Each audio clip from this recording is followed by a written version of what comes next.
शेखपुरा के deputy commissioner Mohammad Asghar Zoya ने कहा है कि हुकूमत पंजाब के प्रोग्राम खिदमत आपकी दहलीज पर के तहत जिला शेखपुरा में भी काम शुरू कर दिया गया है, जिसके लिए मुतालिका महकमों को अपना एक्शन प्लान तैयार करने की हिदायत कर दी गई है।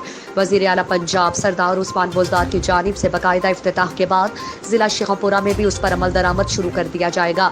ये बात उन्होंने जिला इंतजामिया अफसरान और मुतालिका महकमों के सरबराहान के साथ एक इजलास की सदारत करते हुए कही। उन्होंने बताया कि प्रोग्राम के तहत पहले हफ्ते शहरों की सफाई का काम किया जाएगा, कूड़ा करकट को उठाया जाएगा, खराब स्ट्रीट लाइट्स की मुरम्मत और तनसीब की जाएगी, वॉल चाकिंग का खात्मा किया जाएगा। दूसरे हफ्ते सीवरेज के मसाइल को हल किया जाएगा, नालियों की सफाई की जाएगी और मेन होल की सफाई और बहाली और पब्लिक टाइल्स की सफाई का काम किया जाएगा। जबकि तीसरे हफ्ते सरकारी इमारत, सरकारी दफातर की सफाई, white wash, parks, green belts की सफाई और खूबसूरती का काम किया जाएगा।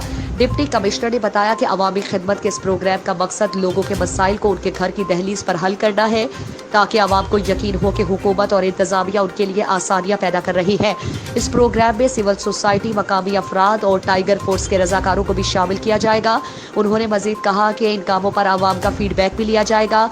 फील्ड सरगर्मियों को मुख्तस ऐप के जरिए मॉनिटर किया जाएगा। जिला इंतजामिया और मुतालिका इदारे बाहमी राबते और मुआविनत से काम करेंगे और सूबे भर में बेहतरीन कारकर्दगी का मुजाहिरा करेंगे। इजलास में मुतालिका महकमों के सरबराहान ने शिरकत की।